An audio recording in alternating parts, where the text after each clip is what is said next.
Hello, everyone. Welcome to a new podcast episode about financial education for teenagers on every Thursday at 7 p.m. UK time.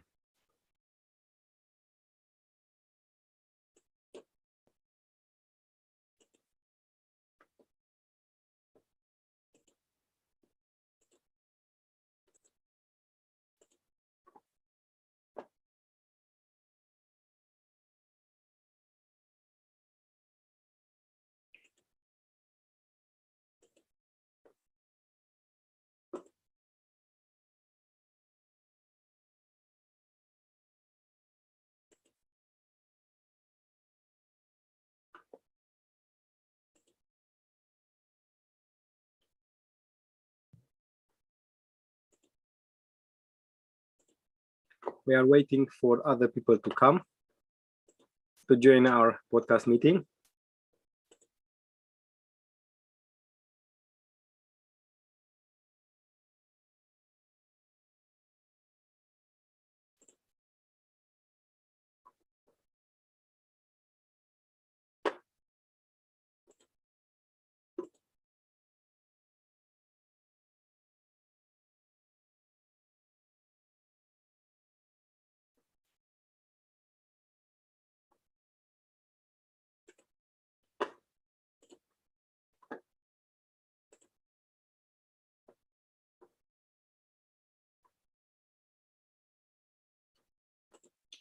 Okay.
Soon we'll be live.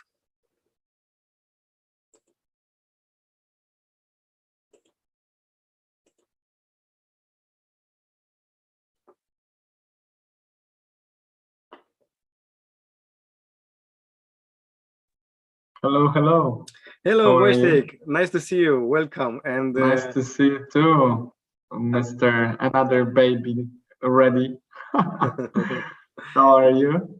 Well, I'm excited about today's meeting and also blessed because now I'm a proud father of 4 children. The last one, Elizabeth, came into this world on the 1st of September. Right after we had that discussion, right on that day. So basically, just in few hours after that event was ended, then the baby came quite fast, So I'm very blessed about this and also excited about this new journey. Yeah, no, that's wonderful. And if anything, my brother sends his regards and congratulates. He's not going to be able to join us today, but he asked to send you his all the health and wealth from his side. Thank you. And yeah, I look forward to it mostly from my end, because I don't know if you've seen what happened last week, but I took the challenge of explaining the Bitcoin Standard book to our listeners, and this week I hope that you're going to provide me with some more insight. I'll click record on my end.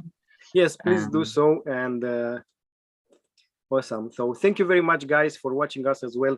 Thank you for watching on Facebook, on YouTube as well. And we are excited about today's event because we'll talk about crypto. We'll talk about this wild west and how you can make sure that you can navigate a little bit more informed into this world. because I think this is a future, and as well, it's important. If you don't have a good compass, you might get yourself lost in space.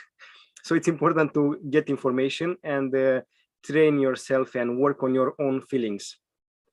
Definitely. I think that, well, first of all, thank you, Florian, for being with us.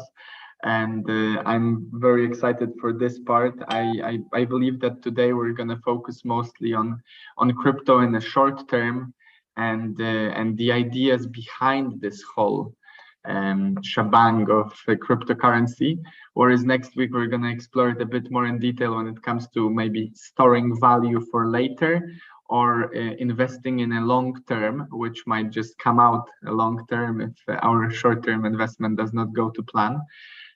But yeah, I have some questions prepared for you, and I have no doubt that our listeners and also the participants that are going to come are going to gain from it. I've tried to explain it as much as I could last week, but I think at the end of the day, it's even more likely to be understood by them once you provide them some insight as well. You saw how amazing is this book, like it's a Bitcoin standard. I think it's an eye opening to understand how we humans put value on anything, and that kind of value can change over time.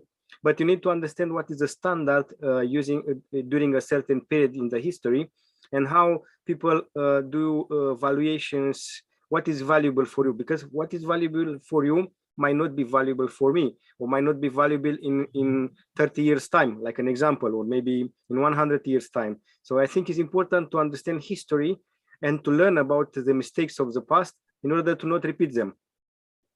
Definitely. I mean, I liked the most in the book, actually, the part that wasn't so much about crypto as it was about the history of value and history of money, because I think this is one of the very, very basic instructions that one should have, and we're not taught it at any point, really. If I look back in my contemporary education, not self-education, let's say, most of it was all about the theory of how to spend money or how to earn money, but no one actually said what money is, which hello.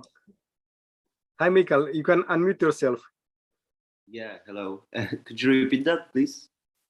Hi, welcome. Yeah, you can. Welcome. We were just saying that you can unmute yourself. Are you joining today on your own, or is Hania nearby? No, Hania is meeting her colleagues right now, so yeah, I'm here on my own. Nice, wonderful. How are you today then? Perfect. I'm looking forward for tomorrow, to be honest, because I'm starting my job tomorrow. So yeah, a pleasant way to finish the day, and I probably go to sleep afterwards. So nice, wonderful. Your job to doing what? I'm gonna find out, to be honest, but it's somehow connected to the World Cup and its celebration in Denmark. Awesome. This is exciting. I think everything what is connected with events, it's important to understand how you can work in that kind of environment in any field. Right. Yeah. And so is this something that you're going to do for a temporary right now, or is it for the whole year? I've signed the contract till the end of January, and then we'll see. But wonderful. It's a great thing to start with anything, to be honest. Good luck. Good luck. Yeah, thank you. Yes, wonderful. Yeah, of course, as a reminder, Hania and Michał just moved to Denmark, so they have some challenges to overcome there to settle in. I don't know, shall we wait another few minutes before we start? Yeah, we can wait for another 2 minutes and then we can start. Michał, have you had any experience before with anything considering crypto, or any sort of fun in that regard? Yeah, I think it was even after our talk that I downloaded this crypto.com app. and I placed some funds, but it's like as you said in the last meeting, it's the money I'm ready to lose. Yeah, I invested in various cryptocurrencies. Like I've got 6 of them, maybe. There is a Bitcoin there. I mean, a part of it. And yeah, it goes up and down. I used to have something around 400 zlotys there, which now is like 2.5. So yeah, it's not the best moment to like withdraw it, but I'll see what happens next. It's a new thing for me, so I'm looking forward to learning about it. Well, you learn in 2 ways. You learn from the other people's mistakes, or you learn from your own mistakes. Definitely, you learn something, and it's important to understand how you can be more efficient. Definitely, it's important to understand what kind of tools you can use, where you can take the information, because this is a wild west. So basically, if you think about like the forex exchange market, it's a little bit more stable. This is a wild west, and the potential is high, but there's also to win, but there's also is low, because and the risks are higher, and you need to understand that you can lose even 100% of what you have. Depends on the market, because basically is based on the supply and demand. This is real economy, is not fiat money, where government prints as much as they can paperwork. And then we think that we work for the money, but in fact this money is losing value. And if you have the chance to read the book, The Bitcoin Standard, you understand how during the history time how the money and the value is changing in different kind of societies. Okay, yeah, it's completely new for me, and yeah, I'm aware that I could lose everything, but I thought it was worth to give a shot to even start at something. So I've heard from someone, because being honest, I'm kind of starting my whole economic education like on my own. I'm trying to read more books about spending money and gaining wealth or stuff like that. And one guy said that if you're going to buy a ticket for a lottery, it's better to invest those 15 zlotys in a new cryptocurrency, because who knows, you're gonna lose it anyway, and maybe you're gonna like win a lot. Well, definitely, this is a science. This is science. So it's important to understand how it actually really works, because once you understand it, then you decrease your risks, and then you understand that this is not so difficult.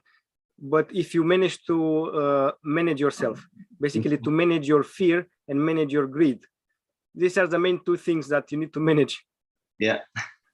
Yeah, I think with the lottery, there are many reasons why you should not invest in the lottery, which is not an investment, it's just a blind shot, because I think the likelihood of being hit by a lightning is is higher than the lottery ticket, and we know how unlikely that is. So out of all this, I think investing it in anything, even just to learn what not to invest in, is much better than giving a lottery a shot. Hello, Sandra. Yeah. Welcome, Sandra. Thank you. Hello. How are you feeling? Ready for today, considering the topic? Yeah. Ready. Awesome. I'm so happy about seeing all of you here, because you are I would love to have someone to help me to understand the differences and how I can understand more risk, because once you learn about risk, you'll this journey it will be easier. And it's good as well, guys. Thank you so much for coming, because I think, first of all, it's much easier for us to run this when there is someone to speak to. And secondly, it's going to be much easier for you to understand it if you can get and ask some questions. I hope everyone else who cannot make it today will rewatch this and hopefully bring some questions for the next one. But yeah, try to make the most of it. Take some notes. And let's see what Florian can help us with today. I hope that I gave a good introduction for the subject last week, but I also understand that it might have been quite a bit. I had to rewatch it myself, and I still don't know how I managed. But yeah, I hope that today we're gonna put it a bit more in place. So Florian, do you want to give it a start and see what happens? Yes, definitely. So first of all, welcome guys, welcome, nice to see you back. Then I think let's me put on the speakers mode now, and you can put yourself on the unmute yourself basically. Yeah, turn your cameras off, guys. Let's see. All right. Let's start this. So today, as we've promised, we're gonna touch on the subject of cryptocurrency, and we're gonna maybe start from the beginning a little bit, introduce the whole subject, and then dive a bit deeper into the short-term investment or medium term, and leaving the long term for the next lesson, because I kind of feel like the implications there are worth looking into. But first, let's understand what are we even looking at. So first and foremost, Florian, I tried to do it last week, but let's see how you do.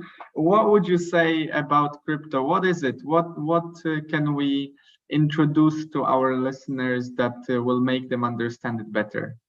Well, first of all, you need to think about crypto as private money. So crypto is private money. Basically, this is the actual real currency, basically. And it's important to understand that you have different kinds of cryptocurrencies, because we speak here about cryptocurrencies, and we need to think about like hedge cryptocurrencies that are hedging, like they are working like hedge funds, basically. For example, Bitcoin is one of them, but you have also Ethereum, and you also have like other, like Polkadot. These are the big players in the market. And usually when the Bitcoin, for example, the Bitcoin dominance on the market is higher, then with the altcoins you lose more with the altcoins than with the Bitcoin. So basically, this does not mean that if you have an investment in Bitcoin, you don't lose at all. It means that you lose at a slower pace, but as well, you will win at a slower pace. So basically, you need to take into consideration that you have more stability, but you don't win so much. Like an example, this is what I can say about it. As well, you need to look at about the supply. What is the total supply of that kind of coin? Is it a limited supply, or is it an unlimited supply? You also need to look into consideration. And what is the adoption rate of that coin? If the adoption rate is high, in this case, you have more. How to say? Is more liquid. That kind of currency is more liquid. And you need to understand what kind of personality I am. Do I want to risk more? I want to take bigger risks, and in this case, maybe take a chance on smaller projects where the market capitalization is smaller. But in this case, the fluctuation in price is higher, because more people, for example, if you have big whales in a certain network, in this case, every big whale, it affects a lot the price. But if you have like smaller players in the market, in this case, the price is not so much affected. Everything is about the law of supply and demand. Okay, so let's review it quickly and maybe put it into terms that are easily understood the way maybe I see it. When it comes to total supply, I think this is something that we've touched upon briefly last week. To understand that if someone is able to bring in more of the currency easily, then the currency itself is much less stable, because someone can suddenly open the door, bring in 10 more apples, and your apple is not as valued as it was before those people brought in more of them. So this is the total supply. And I remember I mentioned to you guys that Bitcoin, because of its algorithm, the way that it was created, it has a limited supply, but that limitation is still not accessed. So up until that time, it will still lose in value slightly depending on the raising, let's say, gaining in value. But remember that as long as it's being made, it has the potential to lose in value over time until it becomes solid. So secondly, adoption rate. This is something that Florin mentions, and I think this is important to understand. You know, as long as you're easily able to sell what you have, for example, gold is universally accepted as a means of exchanging value, then you are not so worried about going to a different country with it and having to sell it for, you know, to pay your bills or whatever. Whereas if you go to a country that does not accept a certain currency and you have that currency in place, well, you might as well not have anything at all, because it basically puts you in a position that you're looking for that special person who's going to buy it from you. And if they're going to probably make your price less less hopeful for you, less good for you, because they're the only person on the market to buy it.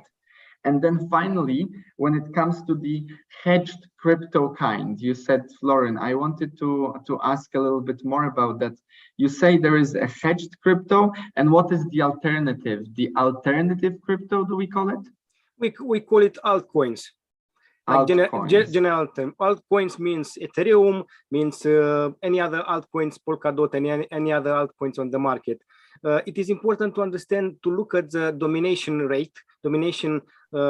percentage of the Bitcoin that is on the market. For example, if the domination rate of the Bitcoin is higher than in comparison with the altcoins, it means that you can lose more with the altcoins, but as well you can win more. So basically the altcoin can devaluate in price, which means that you can buy cheap altcoins, and if you have the patience to wait, and if you take chances, in this case, once the market regain and you'll have a bullish market, in this case, you can maybe make a couple of X's on the money that you choose to play with.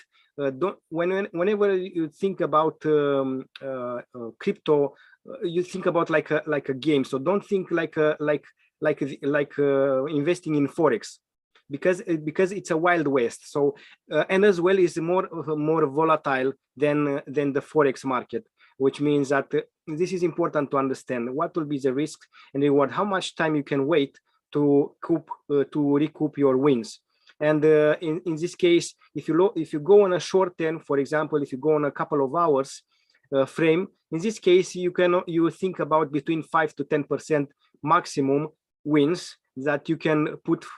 For example, if you buy for £5, let's say an example, $5, and you can sell it for $5.1, 5.2. If you play like on a short term. If you play on a medium term, you can think about maybe 10 to 20%. If you think about long term, maybe you can think about a couple of X's, or maybe tens of X's, or maybe hundreds of X's. Depends on how strong you believe in that project, and how much will be the adoption rate, how many people will actually start using it. And you need to understand where the market is going. And you need to understand that crypto is connected with artificial intelligence, and you need to understand that everything it will be on the open market, basically. Even it is easier even for the tax authorities to follow up on the transactions if they know your wallet address. But if they don't know your wallet address, then you are more protected. But it's important to understand what kind of wallets you have, cold and hot wallets, and for what kind of transaction you use. But think about that everything is connected. Okay, so quite a few informations there, and I think a very important part here to understand is with this losing, because I kind of feel like this is also a fear that people have in general when it comes to investing. And I remember I asked you that question, Florin, at the very beginning of looking into cryptocurrency, because I've heard that people lost more than they've put in. And this thing, if you can elaborate on that in a second, the way that I perceive it is, as long as you're willing to wait long enough and the currency will not suddenly completely disappear, then you're never actually losing it all. of course, we're talking here about the money that is only potential money for you at that time, because it might stay on that $1 for the foreseeable future. But that's when probably your short-term strategy might become a medium-term strategy, or your medium-term strategy might become a long one. So this is where the worries, we can sort of put them aside a little bit. As long as you're not investing something that you're not able to lose without having trouble, then you can put it in. And even if the market is going down, as for example, I've invested recently in a little bit of crypto, and I expected it to go up, and it went up, and then it went down lower than I've invested in. But because I know that I don't need that money in the next month, 2 months, 3 months, there is plenty of time to recuperate. And this is also what we've talked about with Florian earlier in terms of your greed and fear. Like a person with less time on their hands is going to be more greedy and worry more about the losses than a person who's able to wait longer. And I think this is an important thing for us young people to understand, that right now you're making a decision, an investment. It might seem like you're losing something because it went down and you've put, I don't know, you've put $400 and now you have 300. But the thing is, you're not in a rush. And we know that in terms of the market, as long as the market is healthy, it's going to go up. As long as the adoption rate is coming there, people are more interested in it, it's going to go up. And at that point, you're just waiting. So Florian, could you just briefly explain, maybe elaborate, what do you mean by saying that crypto is connected to AI? And, you know, in a nutshell, why should we care about that? Well, because definitely, if you look at the algorithmic trading, so basically on any serious exchange, you can create your own algorithm to trade on your behalf, even while you are sleeping. So this is algorithm training. But imagine that this algorithm is on the next level. Basically, is taking decision on itself after you train the algorithm. So basically, the algorithm is learning from you what kind of personality you are, and what kind of decision you make based on different indicators that you see on the grid, on the exchange. So you can train this. That's why I said about AIs. Soon AI will be able to be a better version of yourself, and you can have your own pet, which is an AI pet that is even better than you. It can save your time. And it's also about like learning about the speed, because everything, when you think about trading, everything is about speed. And if you are working on if you are trading on a very short term, in this case, you need speed, you need good connection on the internet, you need the good algorithm that you can work with, and in this case, you have more chances to succeed on a short-term period, on a short time frames, and also you have more chances if you don't have an algorithm. In this case, you can work on a 4 hours period, on a 8 hours period, maybe on a daily time frame. It's important to understand how much time you can wait. Okay, and I think something that might be quite useful to flag at this point before we dive deeper, I wanted to ask you to share with us maybe, what would you say, how do you keep track of this all? Even if I am just very beginning and I do not read the graphs, I base my decisions on a bit of an information and a hope for the future to bring, you know, the up of the market. What are the most important necessary information for us to remember and maybe take note of as we are starting to play, just to not be playing completely blind? Well, I would like to make a joke here. You should have some hopium with you, hopium, yeah. So basically, I'm kidding. Is the fact that definitely, if you want to be a professional, you need to start learning about like the market. You need to learn about market capitalization. This will be the main thing. So you look at the total market cap of a certain coin, and you look, okay, is it the market cap growing or is it decreasing? Because if you look only at what's happening in a certain period, you need to understand where the trend is going. So if for example, if the market cap of a certain cryptocurrency is 100 million, let's say like this, which is really small, and you have a lot of risks, usually a strong currency should have at least 1 billion market capitalization. This would be if it's a strong cryptocurrency. But if you want to take risk, you can take risk from, let's say like this, from 200 million market cap to 1.5 billion market cap. This will be the risk zone, high risk zone, like an example. Just get where you have a risk. What is over 1 billion to 1.5, then you have a little bit less risk because you have more liquidity. So it's important to understand that. One more thing, crypto market is very directly correlated with the S&P 500. Basically, if the S&P 500 is going down, definitely also the crypto market will go down. Okay, linked to this S&P 500. For those who do not remember, S&P 500 is the 500 topmost companies traded on the stocks. And what does it P stand for? So I forgot. Anyway, I don't remember either at this point. Basically, are the biggest 500 company in US market, and you look what's happening with this fund. Basically, where is going? Is it going up? Is it going down? And and guys, a friendly advice straight away is something that I started to do as well.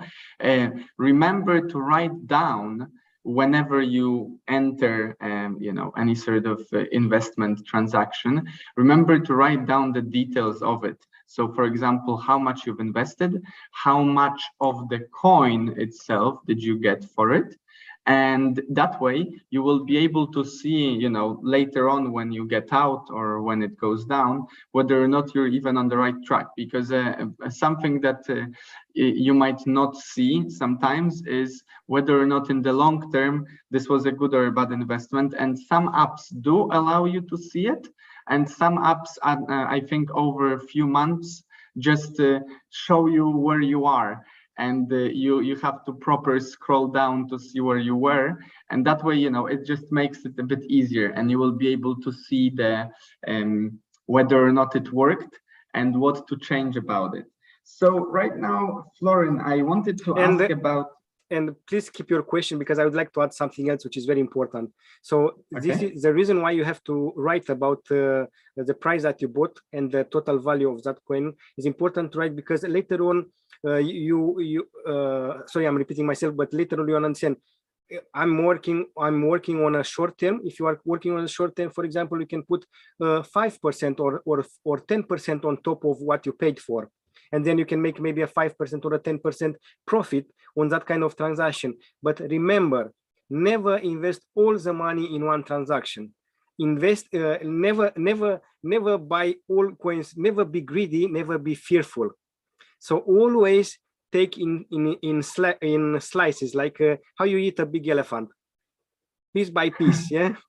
So this is, the elephant is like the crypto market. So you can, the price is going up, yeah, buy a little bit. The price is going down. The price is going down.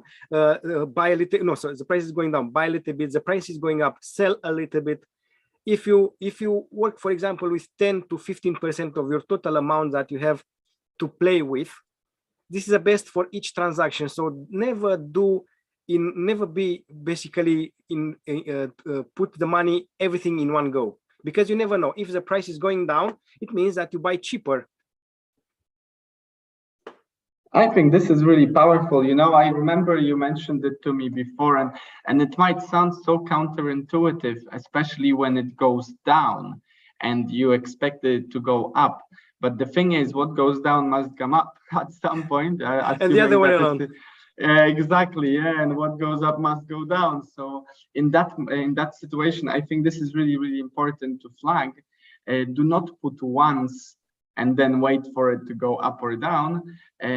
Cut it into slices, and that way you can play with it as you go and also learn a bit more, because that's another thing. If you only do one transaction a month, you're going to only learn from 1 transaction a month. If you do 10 transactions a month, well, you have 10 more opportunities to see what is going on and maybe get used to it. Because of course, guys, this is something that will take some time to get used to.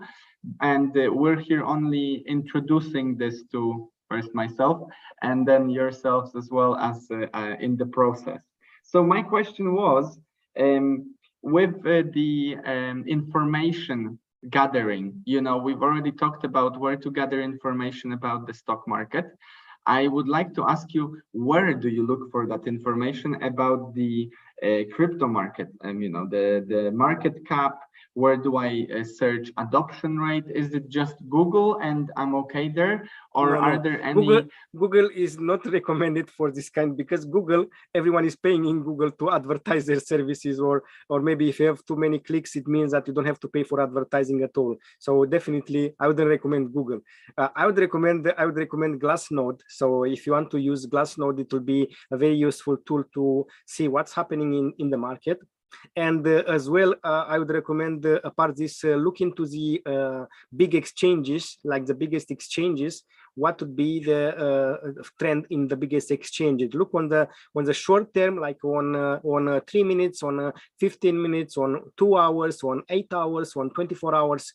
And then basically weekly to see where the trend is going. But it's important to understand from the beginning what kind of trader you are. Are you a short-term trader? Are you a medium-term trader? Are you a long-term trader? Basically, are you holding? Basically, it's important to understand what kind of personality you are and how much time you have available to learn. Okay, and when you say the big exchanges, you mean like, for example, the actual Wall Street exchange? No, I don't mean about Wall Street, because here we speak about crypto exchanges, like the biggest crypto exchanges. I thought, so yeah, definitely unique. You look also into what's happening on the stock exchanges, because you need to look because you have a direct correlation between the stock market and the crypto market. That's why you need to look where the market are going, and you look to this indicator at S&P 500, where is going, to understand, is it a bear market, is it a bullish market? This is important. But after you understand this, then you go to Glassnode, and then you understand where are the whales, what is the movement of whales. Remember what we talk, that a big whale, it's always affecting the price. Okay, so the Glassnode is where I can find the different big exchanges. Is that what you mean? Big changes, what's happening on the network. Okay, and also you look on the explorers. Basically, each network have an explorer where you can look into what's happening there. And you have also as well different other tools as well that you can use in order to understand what is the movement. And also one more thing that I think is useful to add to our audience: look on CoinGecko website.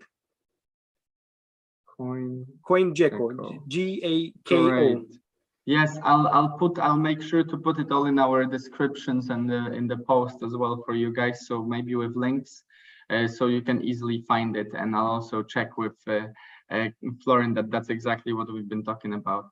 Yeah, you know, just I'd like to add also why you are looking at CoinGecko, because you look to find out the market cap. That's where we can see it.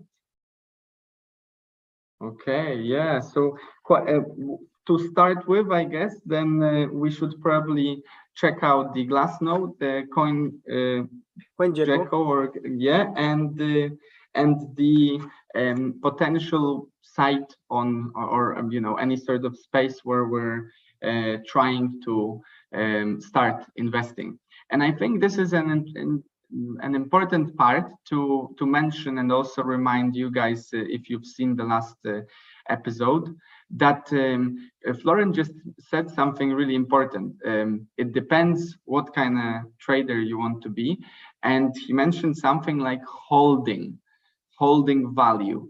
And I tried to explain it a little bit earlier, and I hope that I've done a good job. But if I didn't, I just wanted to invite Florin to maybe reiterate for you, why would something like a cryptocurrency why could it be used to hold value? How is that, for example, better from using, I don't know, a dollar? Well, I would like to say that fiat money, which is a dollar, a pound, an euro, any kind of coin that is issued by a government, usually what do they do when they are in trouble? They print more money, but you don't know how much money they are printing. This is the main issue. And because you don't know how much money they are printing, basically your power of buying, the buying power is decreasing. So whenever you think about saving fiat money in a bank account, this is the worst decision that you can make, because you save there, you don't have any interest, you don't do anything basically, but still your value of your money is decreasing. So it's important to become an educated person and start understanding what means having assets, different kind of assets, and how you can hedge against inflation. And hedge in this regard means to sort of peg, to stop, to save, to block yourself against inflation. And I think this is really important right now nowadays, you know, because I've seen a map, a graph of inflations in Europe and all over the world. Poland is definitely up there, and it's not looking too great. Of course, it's not as bad as many other countries worldwide, but even UK has recently, you know, already experienced quite a bit of inflation. And when I looked at my bank account and the percentage that I can get from the savers account there, well, let's just say that it's 7 times lower than the inflation rate that right now we're going through. So it doesn't pay off in the slightest to even keep it there. And in that moment, I need to think about the alternatives, and that's why we're doing these webinars for you guys, and hopefully this is something helpful. And I would like to add one more thing. Basically, think about not just working for fiat money, for printed money that in time, because government is printing more money, is devaluating, and the buying power of your money is decreasing. Think about how you can put your money to work for you. And the different options there are already, you know, explored by us. Make sure to rewatch the other ones if there is anything in particular interested in. And so right now, I just wanted to ask you, Florin, before we actually go into the questions themselves. This is, of course, maybe a bit more assuming. We do not know what the future holds, but with the progressing digitalization and what you also mentioned about the AI becoming more and more, and maybe being here already a reality, why should we be interested in crypto, and why should we care about these things, even if we're not interested in a short-term investment? Why is that something that we should probably look into a bit more and maybe a bit more open-minded about it? Do you see the trend that it's becoming a thing of a daily, you know, activity? Yeah, if you remember at the beginning, I said that crypto is private money. So because crypto is private money, means that you create your own value. And it means that you can have a different, you can be together in a group of people that value that what you have. And this is how you can sell it, because you have liquidity. So I think more and more the big financial institutions will start working with like the digital yen, like the digital dollar, the digital euro, but still the private money, which are the cryptocurrencies, still will be on the market, because this is how you can create value. This is how you can become a creator of something valuable. For example, valuable does not mean necessarily only money. It means necessarily, like, for example, information, maybe having a big network where you can sell your services and maybe rent that network to a different companies that would like to use your contacts to promote their services. This is how you can also create like private money and value. And whenever you have cryptocurrencies, this is actually your own money, because nobody can put a stop on your digital wallet. I think this is probably the biggest part of it, and also something that I was trying to put across in terms of our last webinar, that ultimately, you know, because of how what we've mentioned earlier, the value of the money is dictated by governments and by institutions that are ultimately above us, and you cannot just knock on the minister's door and ask them to stop printing more. We are more and more liable to losing because of someone else's mistakes, even if they're not doing it in a bad with a bad reason. Maybe they just don't know any better. But with crypto, and as well with gold, or as well with real estate, those are the kind of things that allow us potentially to be a bit more independent. And this is where, of course, the responsibility comes onto you. No one else is deciding for you how much you'll make and how much you're going to learn about it. But it can also give you the freedom to choose how to make sure that you are okay in the future, whatever the future may hold. And, you know, especially in the countries that are affected by the inflation, this is probably one of the most valuable things that people can start doing with themselves and with their kids. Because, for example, here in Kuwait, because of how strong the economy is based on the, you know, the wealth of oil mostly, they are not experiencing as much of inflation as in other countries. Nevertheless, they are still experiencing it. And who's suffering? Well, those that don't have too much, because ultimately this is where the having more to lose, you're more likely to stay afloat a bit longer than the person who has just a slim pocket full of tens. So at that point, it's important for you guys to maybe start early and start small, but in the long run, be prepared to use this education and these assets to secure yourself I don't know, a future you wish for, or buy yourself a car or whatever. Okay, I kind of feel like this is a good time to give it a break. Florian, would you like to add anything before we ask for questions? No, I think this is a moment for Q&A, and I'm ready, and start preparing your questions, ready to help. Great, guys. Yeah, take a moment. You can turn on your cameras and throw it out at us as well with the questions. I'll see if I would like to. Yes, Sandra, you can start if you have a question. Okay, so I'm gonna start with the thing that you said, you can create your own value, like with the private money. How do you do that? How does that work?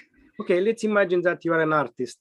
Let's say like this, and you create some non-fungible tokens, some NFTs, and you sell these NFTs for cryptocurrencies.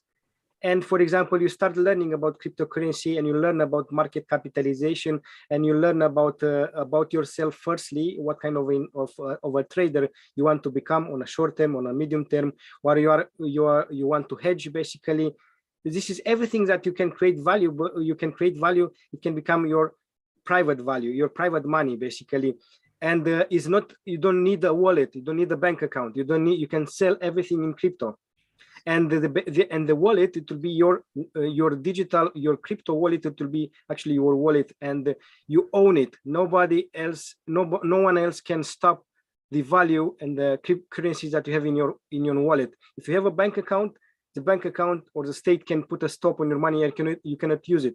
Instead, with the cryptocurrency, you decide what you want to do. Yeah, I think an important thing to rephrase maybe is that ultimately, when it comes to the creating, it involves some sort of value that you provide to the marketplace. It's not only about the investment. Of course, that's how you can make money. But if you have any idea, a business, or any sort of product, NFTs, for example, are a good example of a way that people make money nowadays with digitally based art that is no longer necessary to be in person, and most of that art is traded via the cryptocurrency. But it's of course still art. Someone had to do some effort to create that. Or maybe you can create a marketplace, Sandra, for example. Maybe you have a big network and you can create around in your community, and you can become the link, the connector of your community, and you can propose different kind of products. Maybe you know about branding, you know about like products associations, and this is how you can create value. Okay. Thank you. You're welcome. You're welcome. You have a question, Michael? Yeah, well, to be honest, all the things that were mentioned, well, kind of good explained. So I don't have a question regarding the things that were mentioned, but I was thinking, because when I look back, apart from lack of knowledge, the thing that stopped me from putting money in crypto was the fact that like the law around it wasn't really settled. That I overheard, maybe it's just a rumor and it's not true, but I overheard that people were facing some problems when it came to like to this liquidity part. How to explain that? I mean, when there are some brands, like for example Tesla, I read about it like a month ago or more, that they are looking, or even they've done it already, that you could buy a Tesla using Bitcoin.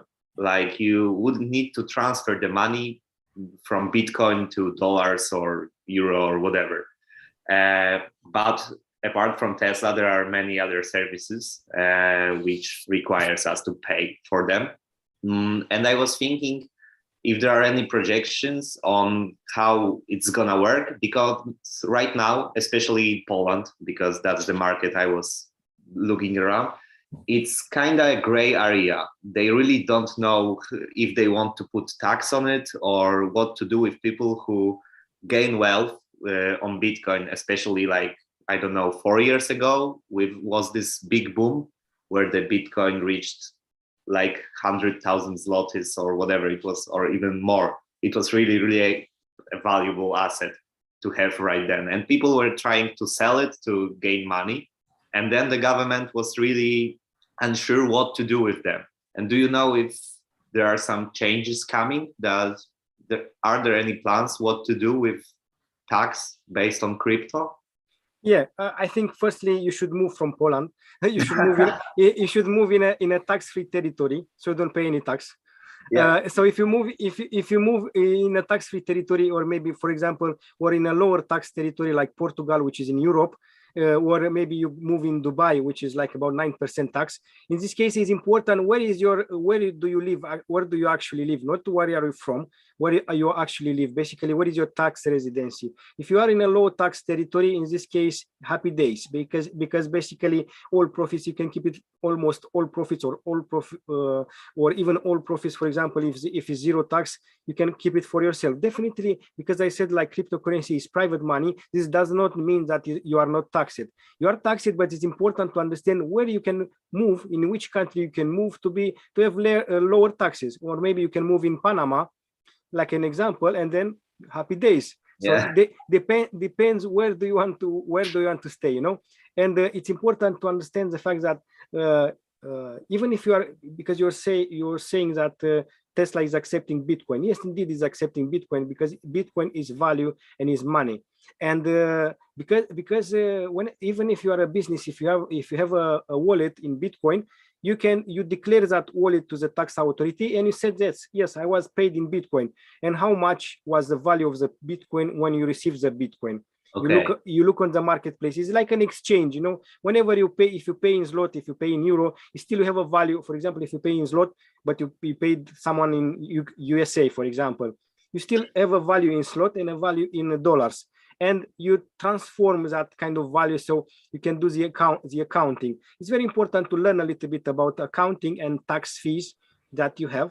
And if you see that you start gaining a lot of traction and you start becoming an expert in trading, move from that country that is taxing you a lot of money, and move in a different territory, for example. Mm-hmm. Okay, yeah. So I think I would follow up with from that question actually. Can you hear me well, by the way? Because it's showing me that the camera. Yes. Okay. I'm just frozen a little bit. So I'm wondering then, at which point would you say we should, or maybe how do I count the capital gains of this? Do you do it at the end of the year based on how much I played with, how much I'm ending the year with? Or do you write down every capital gain every time a small, transaction is made and then sum them up? Because this is something that I actually did not think about earlier. How do I write it all down? Well, if you don't make so many transactions, it's easy math, because you write it on the paper, how much you buy, how much you bought the currency, how much you sold for, and you take out the price you paid for, and then you find out the profit, But if you make a lot of transactions, basically if you do daily transactions, in this case you have like different kind of tools that can help you to calculate your taxes that are due to your local tax authority. And you can connect those kind of tools to the bigger crypto exchange, and they can calculate automatically if you had a loss, or if you have a, because the loss is calculated against your profit. So basically, if you have a profit on a certain transaction, but on a different transaction you had a loss, in this case you see how much is the actual profit, basically, not and because you calculate at the end of the tax year. You calculate, you calculate on a monthly basis, but you calculate in total for the whole tax year what will be, so how much plus, how much minus, and then you see exactly how much was your clear profit. And if it's a 20% tax rate, you pay 20% on the remaining profit. Yeah, and I guess in that regard, it might be a bit easier to start slower rather than jump into 10 transactions a day and lose track of it after a month. Yeah, no, it's important to, that's why I said it's important to write it down. Okay, another question, guys? No. Anything in particular? So maybe one more thing that I'm gonna ask then, Florin, your opinion more than the like the practicalities. There are some already even some banks, definitely some let's say independent banks and websites that offer cards that you can pay with crypto, that you're no longer keeping on that card money as fiat money. It's crypto, and it's just calculated according to whatever the calculation they have into the, for example, you go to a coffee store and you pay with your card that has, I don't know, Bitcoin on it, and it calculates it into the pound in the coffee shop.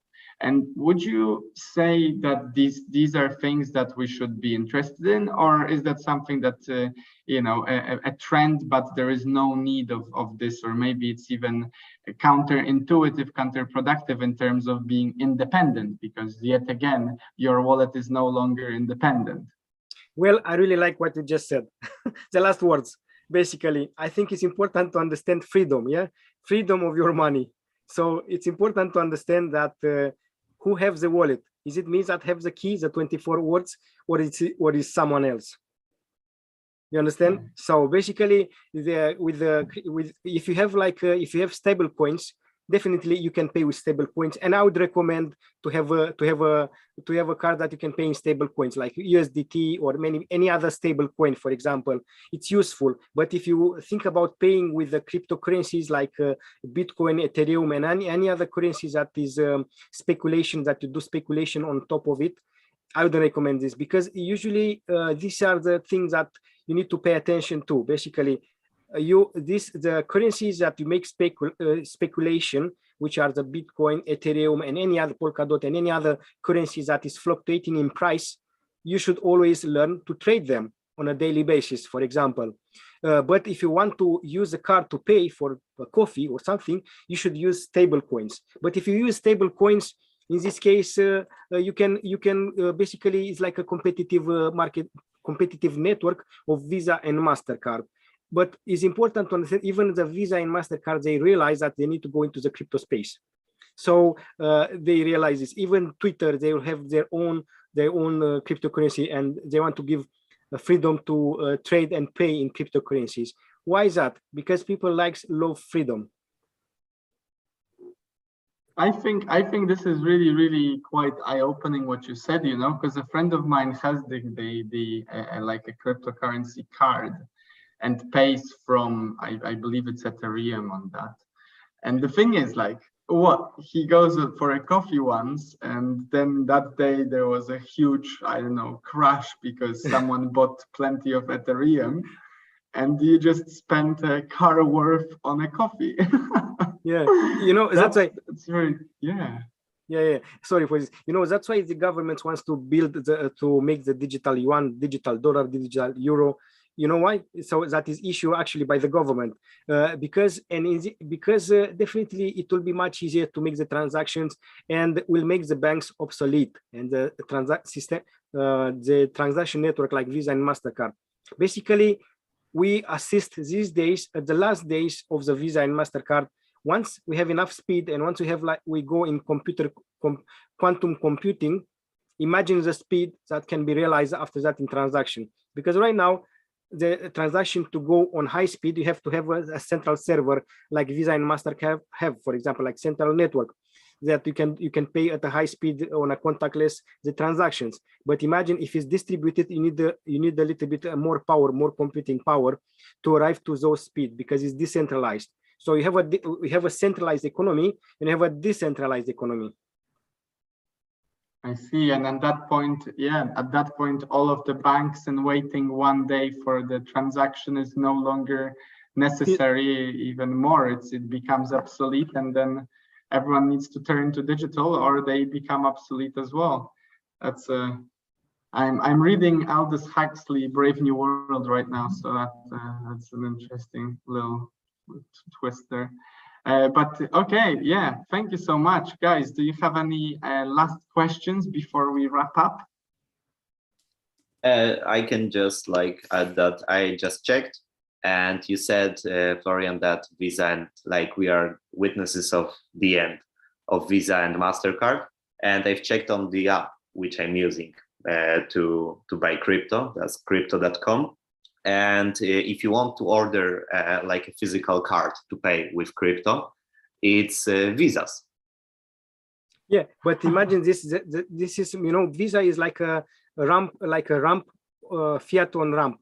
You know, this term fiat on ramp, it means that you transform your money, fiat, that is issued by the government, dollar, slot, any kind of national issued money, into crypto. But the issue is the fact that why this will change.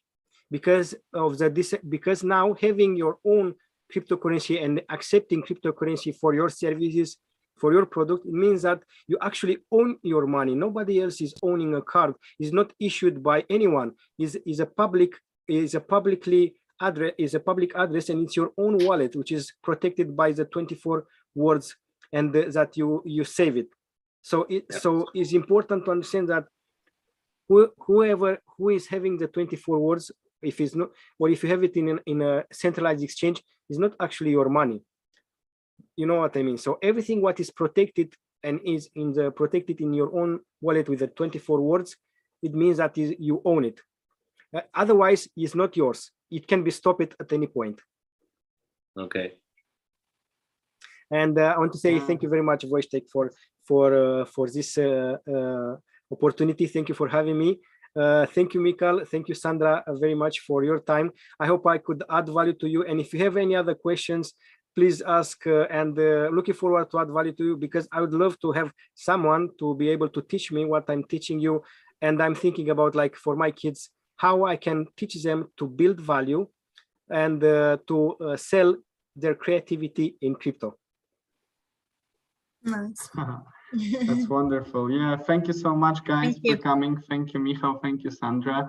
Thank you for anyone who was watching out there and who is going to watch in the future. And yeah, thank you, Florian, for helping us. You know, I think this is really valuable. And at the end of the day, this is just the beginning of the journey. We're halfway through the webinar series, so there's plenty more to come. And for now, I guess, have a nice night, guys, and I will speak soon. Thank Good you. night. Bye-bye. Take care, Vashti. Bye-bye, Sandra. Bye-bye, Michael. Take care. Bye. Bye bye.